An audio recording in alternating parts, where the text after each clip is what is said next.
시편 14편은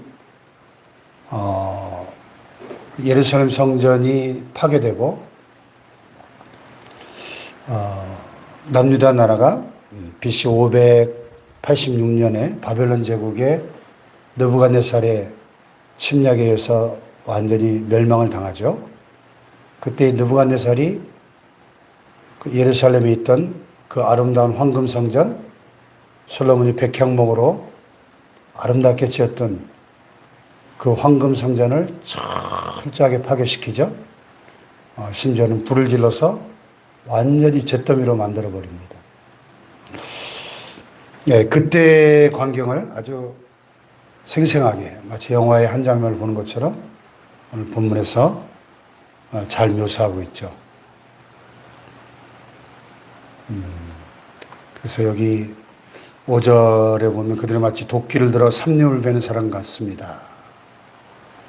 이제 그들이 도끼와 철퇴로 성소의 모든 조각품을 쳐서 부수고 그랬어요. 철저하게 성전을 파괴시킨 거죠.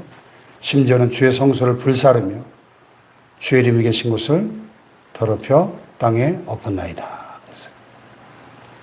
그러니까 여러분 이스라엘의 모든 신앙의 중심에는 성전이 있잖아요. 성전 중심의 신앙입니다.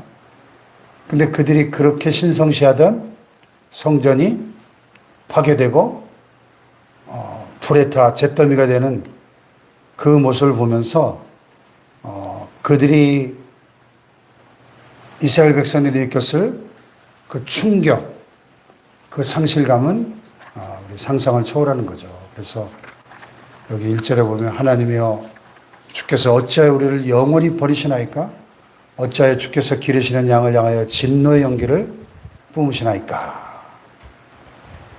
이것이 그 당시에 이스라엘 백성들의 심정을 표현하는, 잘 보여주는 19절이죠. 그들이 볼 때는 하나님이 그들을 영원히 버리신 것처럼 보였다는 겁니다. 또 주의 기르시는 양을 향하여 진노의 연기를 뿜으시나이까? 하나님의 진노. 여러분 북이스라엘 BC 722년, 남유다 BC 586년 아수르에 의해서 바벨론에 의해서 나라가 망하고 포로로 끌려갔습니다. 이스라엘이 왜 망했습니까? 한마디로 불순종 때문이죠. 끊임없는 범죄와 배교로 우상을 숭배하고 또 간음을 행하고 온갖 사회적인 부조리와 불의와 타락으로 말미암아 하나님이 끊임없이 선지자들을 보내서 회개를 촉구하고 돌아오라고 경고하고 또 경고하고 경고했지만 끝끝내 선지자들을 잡아 가두고 죽이고 회개하지 않았죠. 그래서 북이스라엘 남유다 모두 철저하게 멸망을 당하고 그들이 그렇게 소중하게 여겼던 성전도 철저하게 파괴되고 불타 없어지고 말았습니다. 자, 그러면 오늘 여기 1절 말씀처럼 과연 하나님께서 자기 백성을 영원히 버리신 겁니까? 그렇지 않죠? 그것은 사랑의 징계였습니다. 징계.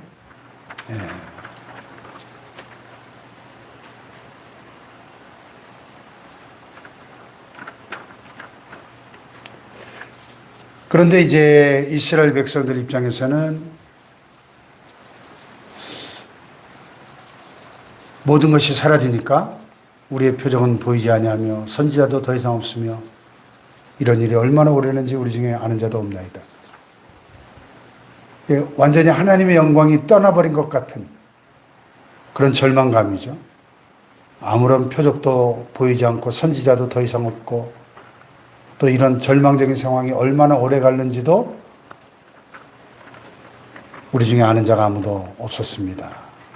하나님의 대적이 언제까지 비방하겠으며 원수가 주의 이름을 영원히 능욕하리까. 하나님은 그들을 완전히 버리신 것처럼 느껴지는 이 절망적인 상황 속에서 지금 시편 기자가 하나님 앞에 부르짖고 있는 거죠.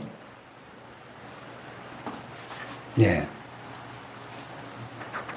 여러분, 우리가 이 예루살렘 성전의 파괴라고 하는 이 사건 앞에서 기억해야 될 한 가지 중요한 진리가 있죠. 그것은 그들이 그렇게 신성시하던 예루살렘 성전, 그 건물이 중요한 것이 아니라 성전이 건물로서 존재해야 될 이유가 뭐죠? 성전이 존재해야 될 유일한 이유는 하나님께 제사드리고 하나님을 예배하는 하나님과의 관계에 있는 거죠. 눈에 보이는 건물보다 훨씬 더 중요한 게 뭐예요? 하나님과의 올바른 관계죠. 하나님의 말씀에 순종하는 삶이죠. 아멘. 건물보다 중요한 것이.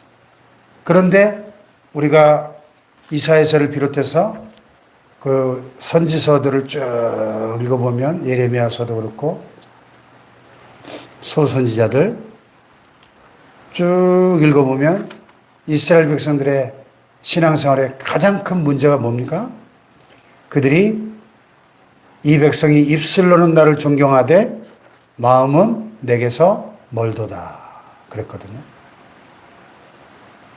입술로는 주여 주여, 입술로는 하나님을 공경한다고 하지만 그들의 마음은 이미 하나님으로부터 멀리 떠나 있었고 그들의 삶이 불순종의 삶을 지속하고 있었다는 겁니다. 겉으로 나타난 종교 생활은 화려한데 그들의 마음은 이미 하나님에서 멀어졌다는 겁니다.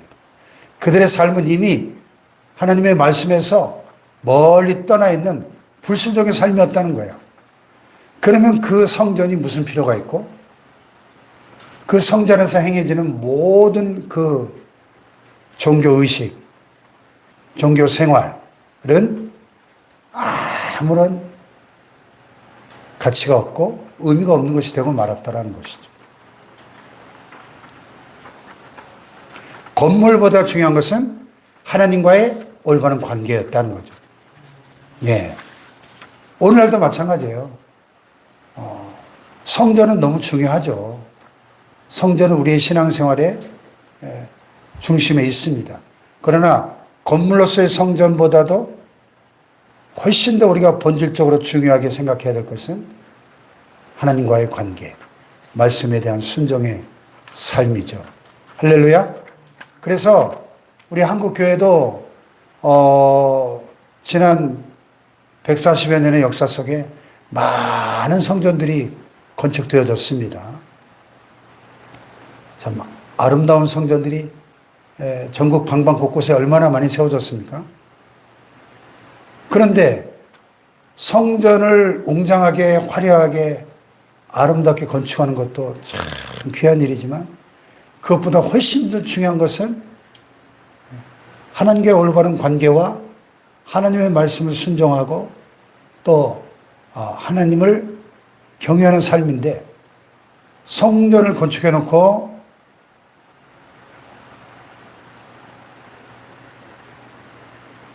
마음이 하나님에게서 멀어지고 불순종하는 삶을 살고 그래서 교회가 시험에 들고 자기들끼리 싸우다가 교회가 공정분해돼 버린 그런 경우들이 얼마나 많습니까? 우리가 주변에 우리가 알고 있는 케이스만 해도 건물을 화려하고 웅장하게 건축하는 것보다 훨씬 더 중요한 것은 순종의 삶이라는 거죠. 이스라엘 백성들이 여러분 솔로몬이 그 성전을 7년 동안 최고의 재료들로 얼마나 아름답고 웅장하게 지었을까요? 강문호 목사님의 성막론 교재에 보면은 솔로몬 성전이 오늘날의 가치로 900조 원 건물이었대. 900조 건물이. 얼마나 황금으로 아름답게 졌으면 오늘날의 가치로 900조, 900조. 그런데 그렇게 값비싼 재료로 최고로 지은 건물도 이스라엘 백성들의 삶이 하나님께 불순종하고 우상숭배에 빠지고 음란에 빠지고 그들의 마음이 그들의 삶이 하나님을 떠나니까 이 건물을 철저하게 하나님이 없애버리는 거예요. 원수들이 도끼로 삼림을 베는 사람처럼 성소의 모든 그 아름다운 조각품들을 쳐서 부수고 주의 성소를 불사르고 주의 이름이 계신 곳을 더럽혀 땅에 엎었나이다. 이 성전을 신성시하다 못해 거의 그 우상단지처럼 마치 그 눈에 보이는 그 건물이 어떤 그 신격화 하다시피 우상시하니까 더 중요한 하나님께 순종하는 삶, 하나님과의 올바른 관계보다 건물을 신격화하니까 우상시하니까 이게 건물을 없애버린 거예요.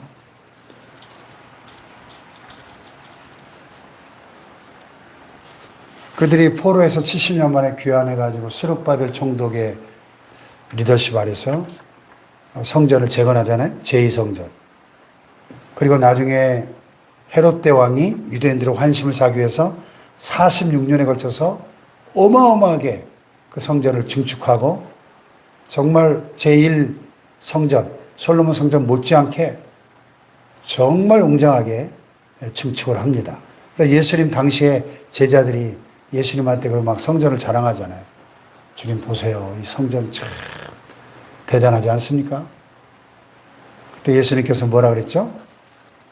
돌 하나도 돌 위에 남지 않고 다 무너뜨려지리라. 예루살렘의 파괴를 예언하시면서 성전이 다시 한번 파괴될 것을 예언하시죠. 왜? 예수님 당시에도 이스라엘 백성들의 삶이 BC 586년에 제1성전이 파괴될 그 당시의 삶과 전혀 다를 바가 없었잖아요. 예수님 당시에도 이 유대인들의 그 삶이 얼마나 위선적이고 그 유대 종교 지도자들의 그 외식과 또 그 가정스러운 그들의 그 종교 생활, 예수님이 철저하게 화를 심판을 선언하셨죠. 바리새인들 향해서. 그래서 AD 70년에 로마의 티투스 장군에 의해서 토벌군에 의해서 예루살렘이 철저하게 함락당하고 제2성전도 완전히 예수님 말씀하신 것처럼 돌 하나도 돌 위에 남지 않고 다 무너지죠. 그리고 그 티투스 장군이 후대에 자신들의 그 힘과 위용을 보여주기 위해서 남겨놓은 것이 오늘날 그 통곡의 벽이에요. 예루살렘 서쪽에 예루살렘 성전을 주변으로 쌓았던 성벽의 서쪽 성벽만 남겨놓은 거예요. 그게 그 통곡의 벽이 2000년이 넘은 엄청난 유물이죠. 그 예루살렘 가보면 그 통곡의 벽 앞, 유대인들의 최고의 성지죠. 유대인들이, 이 빵모자 쓴 유대인들이 거기서 통곡하면서 기도하고 있습니다. 그래서 웨일링 월, 더 웨일링 월, 통곡의 벽이 된 거예요. 그 성전이 사라진 그 자리에서 그들이 슬퍼하면서 지금도 그렇게 통곡하며 기도하고 있거든요. 건물로서의 성전보다 하나님과의 관계가 중요하다 하는 것을 오늘 이 시편 14편은 우리에게 똑똑하게 보여주고 있는 거죠. 네.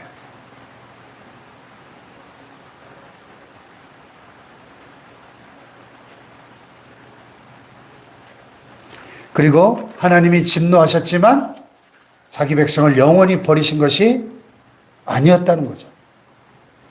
그래서 다시 이스라엘을 회복시키시고 포로에서 돌아오게 하시고 잿더미가 된 성전을 다시 건축하게 하시고 느헤미야 총독의 리더십 아래 황폐해진 예루살렘 성벽을 50일 만에 기적적으로 다시 재건하게 하시면서 이스라엘 역사상 최고의 영적 신앙적 부흥을 에스라와 느헤미야 리더십 아래서 이스라엘 백성들이 경험하게 됩니다. 오늘 이 시대에 이 땅에 무너진 많은 성전들을 봅니다. 무너진 많은 교회들을 봅니다. 오늘 한국교회 안에 이 제2의 성전을 재건하고 예루살렘 성벽을 재건하듯이 다시 재건되고 수축되고 회복되어야 될 것들이 너무나 많죠. 우리가 우리의 죄를 회개하고 우리의 불순종을 회개하고 다시 하나님께로 돌아와서 주의 얼굴을 구하고 하나님과 올바른 관계를 회복한다면 하나님께서 우리 한국교회 무너진 많은 것들을 다시 한번 새롭게 회복시켜 주실 줄로 믿습니다. 한국교회의 진정한 회복을 위해서 진정한 부흥을 위해서 우리가 기도해야 될 줄로 믿습니다. 아멘. 우리 시편 기자도 이 잿더미가 된 절망적인 상황 속에서 포기하지 않고 하나님 앞에 부르짖고 있지 않습니까? 절망적인 상황 속에서도 우리는 하나님께 부르짖어 간구하는 기도를 포기하지 말아야 합니다. 하나님은 회복시키시는 하나님이시기 때문에. 아멘. 기도하십시다.